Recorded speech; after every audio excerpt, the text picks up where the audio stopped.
Hey there, welcome back to another video. This time around, it is my review of the 2001 action-adventure sequel, Jurassic Park III.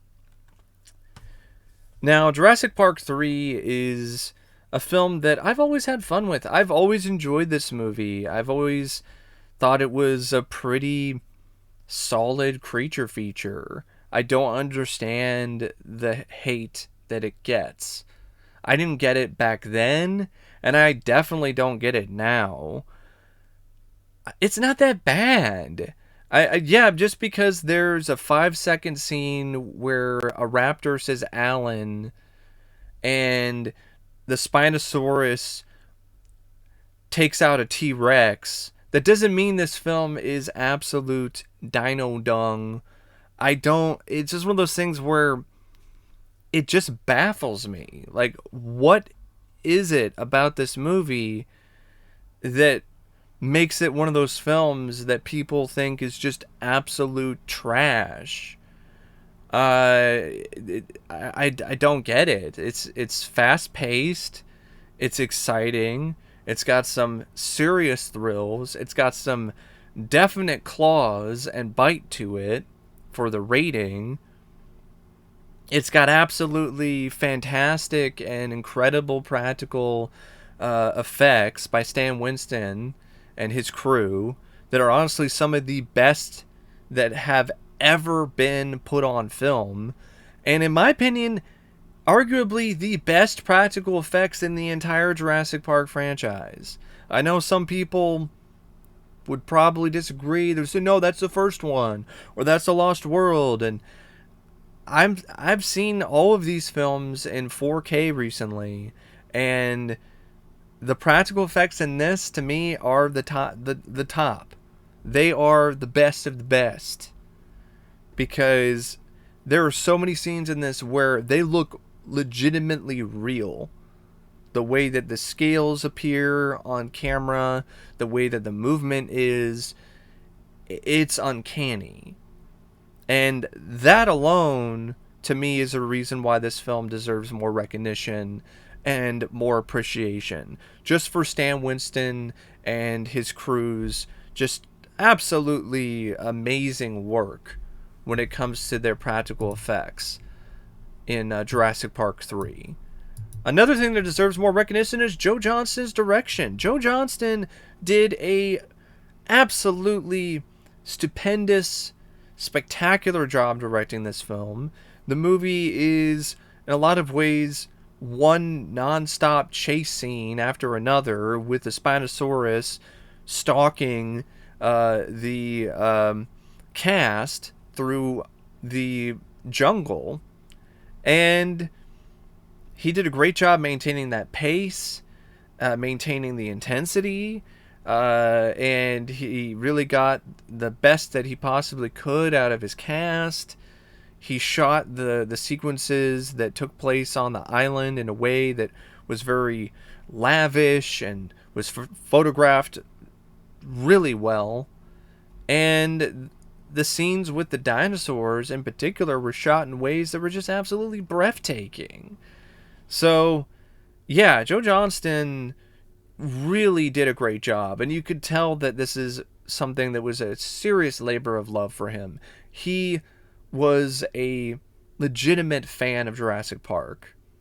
He was one of the directors that Spielberg had in mind to do The Lost World, but then something happened and Spielberg decided to step in, and Spielberg went to bat for Joe Johnston, and for good reason, because his work here is really good.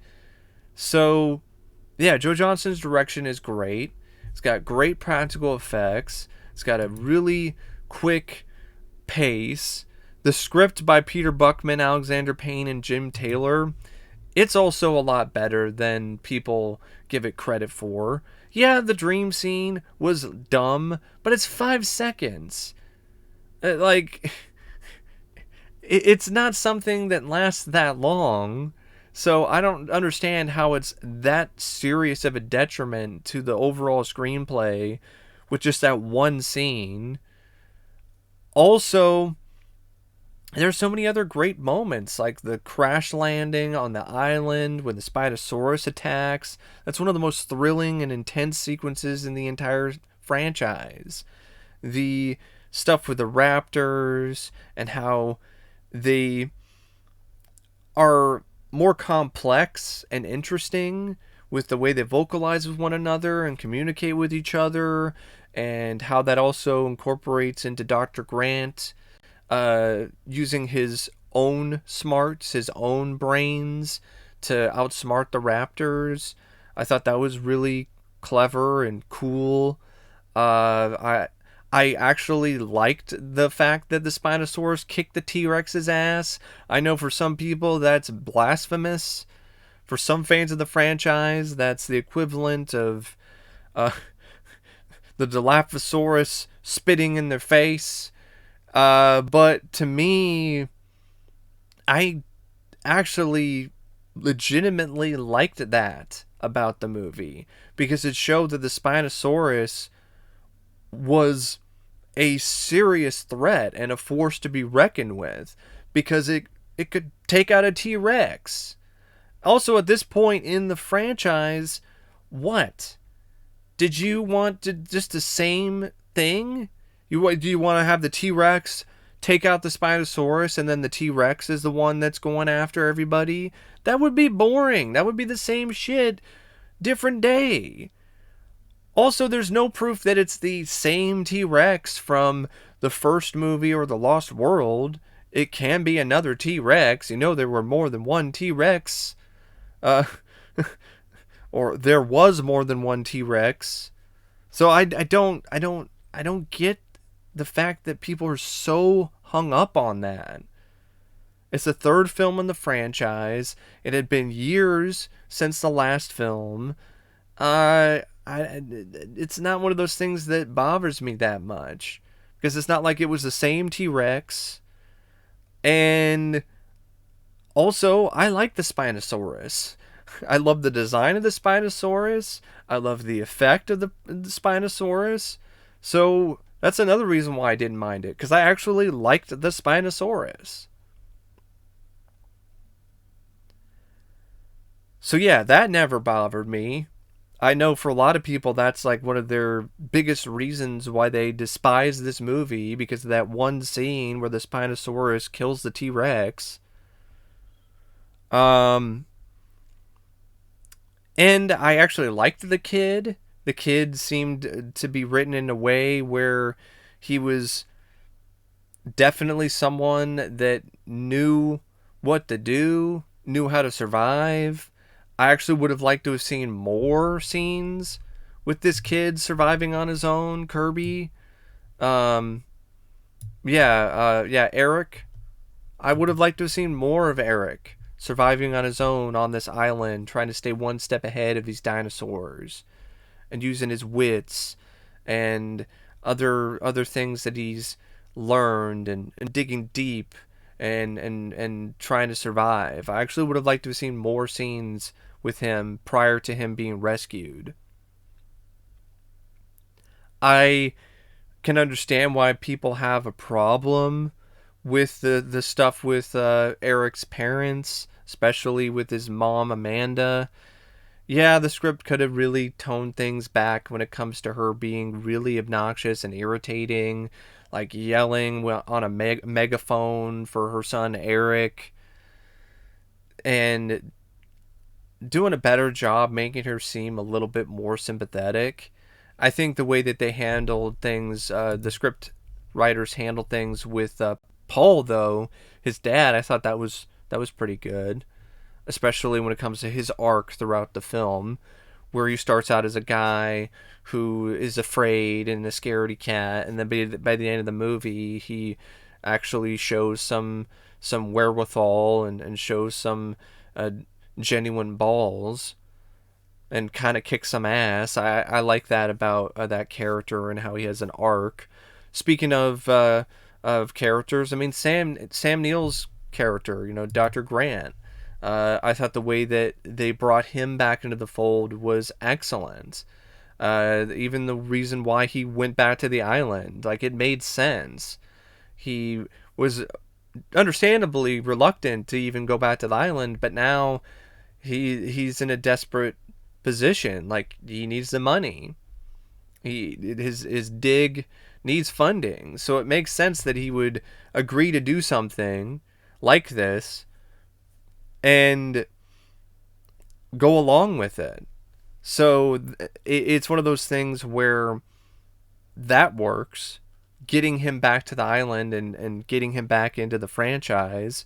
Apparently, David Coep was the guy who came up with the idea of the rescue mission in order to get Dr. Grant back there, but he didn't get any credit for it because the original script by Bachman was very different and way too convoluted and confusing when it comes to why Dr. Grant winds up on the island. So that was changed around to a rescue mission, and I actually think that was a good idea. I also don't mind the stuff involving Billy and his dynamic with Dr. Grant, and I know a lot of people think it's just complete stupidity and suicide for him to steal the egg, the raptor egg, or the raptor eggs, but it's one of those things where, to me, it makes sense in the context of the script because they're in serious desperation mode in order to save their dig. So it's something that I honestly can see someone doing. So I didn't really have a problem with that. Also, I feel the way that that character was written, he didn't really come across like a bad guy. So it felt like one of those things where he really did seem like he was stuck between a rock and a hard place, and he made a risky decision, but it was an understandable decision. It was frustrating, but it was understandable, and so that created in my opinion, an effective bit of drama. And I also like a lot of the other creative sort of stuff, like the fact that the Raptors are vocalizing with one another and communicating with one another, and they were kind of already insinuating that kind of thing in the Lost World with some sequences involving the Raptors. So this wasn't too much of a stretch for me, and I like the idea of printing out the Raptors' vocal cords and being able to use that and trick them. I like that. I thought that was pretty cool. And I like the fact that you have other dinosaurs in this. You have the Spinosaurus, but then you also have the Petrodons. And that whole sequence was really well executed and really well done. It was so well done, I honestly wish there was more to it. And yeah, the climax is a little lackluster. I would have liked to have seen the Spinosaurus get like lit on fire completely, or maybe get blown in half or something. Make things a little bit more explosive in the finale instead of the Spinosaurus getting burned a little bit and then deciding to essentially fuck off. It decided to just walk away. I don't know about that. I think that just felt like a letdown. So I feel that's definitely something they could have done better. The stuff with the piles of poo where they have to dig through it to find a phone. Maybe there could have been another way to handle that. Because it did kind of remind me of that whole scene, the Triceratops scene in the first film. So you didn't necessarily have to go down that well again. It was nice to see Ellie Sadler again, and it was cool that she was the one that essentially saved the day. But I don't like the fact that she broke up with Dr. Grant and she's with this other guy. It was depressing. And then on top of that, the stuff with her kid was really bad. Especially the bits with the kid watching Barney. I don't understand why they decided to put that in there. It felt like it was from a different movie. The tone was way, way out of place. And there are some other moments where the humor just doesn't really work. But thankfully it's not trying to be a comedy most of the time. For the most part, it's essentially taking itself very seriously. It's a survival movie. It's a survival chase film with the Spinosaurus just stalking and just stomping after our uh, cast. And speaking of the cast, it's a good cast. I mean, Sam Neill, I thought he was great once again as Dr. Grant.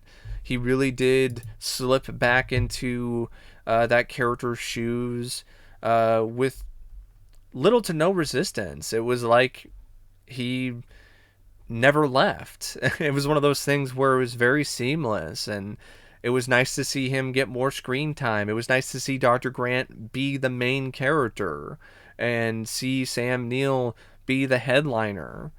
And I thought he carried the film on his shoulders really well. It was really cool to see him outsmart the Raptors too, and face his fears in that way. William H. Macy, I liked his performance as Paul. Uh, I've always been a fan of his, and it was fun to see him in this kind of movie. And his character had a nice arc, and William H. Macy just nailed the transition that character has throughout the film. Tay Leoni, she's definitely the weakest performer out of the cast. I don't think she's an outright negative like some people do. There are some moments with her and William H. Macy that I found to be charming and endearing. I felt there were some scenes here and there where she was effective. But yeah, there were other sequences though where she really got on my nerves. And that isn't necessarily entirely her fault. I think a lot of that is what she was given when it comes to the script. But it's still one of those things where it's very hard to separate that when it comes to her performance. Like, yeah, it's not entirely her fault, but maybe she could have said the lines or handled things differently to kind of make up for it. But yeah, not the best performance, and definitely the worst performance out of the when it comes to the film. But it's not like Razzie worthy or like some of the worst acting I've ever seen. I've seen some people kind of say that about her performance, and I disagree with that. I don't think it's that bad, but it's definitely uneven. Alessandro Nivola, I quite liked. I liked his performance quite a bit as Billy. I thought he had a nice rapport with Sam Neill. The moments when he's the man of action, where he's saving Eric and he's sacrificing himself. I thought those sequences were really effective, mainly because I bought him. I bought him in that role. I bought him in that position, and I thought he had a good amount of pathos when it comes to like the little scenes that he had, you know, the trepidation that he has when it comes to taking these raptor eggs, and the whole stuff where he's got these eggs and the raptors are following them, and he knows the truth, but he doesn't want to tell anyone. So there's that bit of clandestine stuff going on, like that secrets that he's holding, and he did a good job showing that shadiness without coming across like a jerk off character, which I think that's harder than people think, to have a character that has those different dynamics and make them come across in a way that is effective. Trevor Morgan I also liked a lot as Eric. I thought he did an excellent job in the few scenes that he was in. I did buy that he was able to be resourceful enough and strong enough to survive on his own, and he wasn't obnoxious or irritating like other kid actors can be. I actually think when it comes to kid actors in this franchise, I actually think he was the best when it comes to kid actors, when it comes to actors that are portraying younger characters. Definitely a lot better than anyone in Jurassic World. I thought he was better than the two kids in the first film. Definitely a lot better than the girl in The Lost World. But that's just me personally. Michael Jeter, who plays a mercenary, John Deal, who plays another merc, Bruce A. Young, who plays a pilot. Like, those three were very disposable. That's one thing I forgot to mention when it comes to the script is those characters could have used some work. Those characters could have used more when it comes to their personality or just really anything. They could have used, and not necessarily depth, but just show them do something to make it seem like they are formidable, or you should actually uh, buy that they are these mercs that you think could actually pull off this mission. But I think that's kind of the point. They're supposed to be these also rans, but it's just one of those things where they just didn't leave much of an impression. So I feel that the script could have done a better job there, and it really put the actors who played these characters in a very tough spot because they just didn't have anything to work with. Um, Laura Dern, fine with a little bit that she was in, although it's just one of those things where it's not her fault, but you can tell that she's just missing those scenes with Sam Neill. And the few scenes that you get with those two together, it actually is quite good. But the stuff with her and her husband, Mark, nowhere near as strong. Not even remotely close. So, yeah, decent enough cast. Definitely the main standouts, though, are Sam Neill, William H. Macy, Trevor Morgan. The film also features some nice looking cinematography by Joe Johnston, especially when it comes to the look of the island and the jungle and the dinosaurs, especially the practical effects. And even the stuff involving the rainstorm, that was also really shot in a way that was very strong, looked great. It also features some excellent editing by Robert Dalva that really stood out in a very positive way in any of the sequences involving the Spinosaurus attacking, or the stuff with the raptors, or anything involving a major action sequence. The music by Don Davis, I thought it was fine. Yeah, it's not John Williams, but he incorporated John Williams' score well, and also put his own spin, his own stamp on things. I thought it was a decent enough score. The film went by at a really quick pace. Just one of those things where it was honestly surprising to me just how quickly and how fast paced this movie is. It's a lean, mean creature feature. It's without the end credits, it's only like 80 something minutes. And that is kind of something that I feel is a positive, but it's also a bit of a negative, because I mentioned this at one point, but I'll mention it again, like, because it does feel like, oh, things are getting going, things are on a roll, and then the movie's over. So it would have been one of those things where it's sort of, you really would have liked to have had a little bit more. Maybe extend some of the Petrodon sequences, maybe have some other scene with some other dinosaurs, or more sequences involving the Spinosaurus, and beef up the finale with the Spinosaurus, and stuff like that. But as it is, though, it's still quite good. I don't think it's the worst film in the franchise. I definitely don't think it's one of the worst films of 2001, or even one of the worst sequels.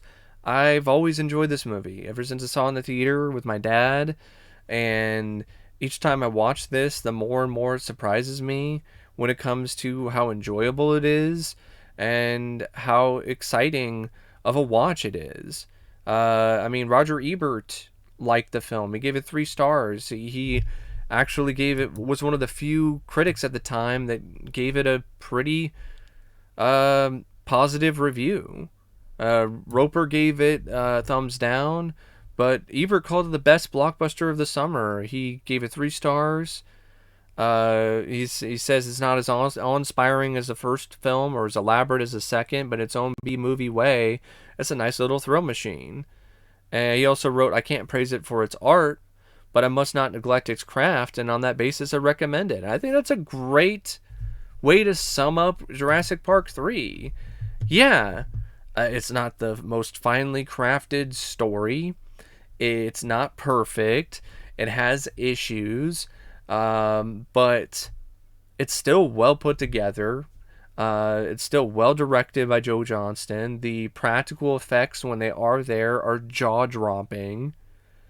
And it's something that I do feel deserves some modicum of respect. A lot more than it gets. That's for sure. I would definitely rather watch Jurassic Park 3 than Jurassic World or Dominion. Um, it's honestly probably, I mean, I liked Fallen Kingdom a lot. Fallen Kingdom. Sorry, my bad. I liked Fallen Kingdom a lot, so I'd probably give that a little bit of a bump over this. But this is not that far off, and I would say this is the last above average Jurassic Park film for me. Because everything else, other than Fallen Kingdom, is either absolute shit on an epic dinosaur size scale like Jurassic World, or just maddeningly mediocre like Dominion. But yeah, that's my thoughts and my review of Jurassic Park 3. And as always, thanks for watching, and I'll see you later. See ya.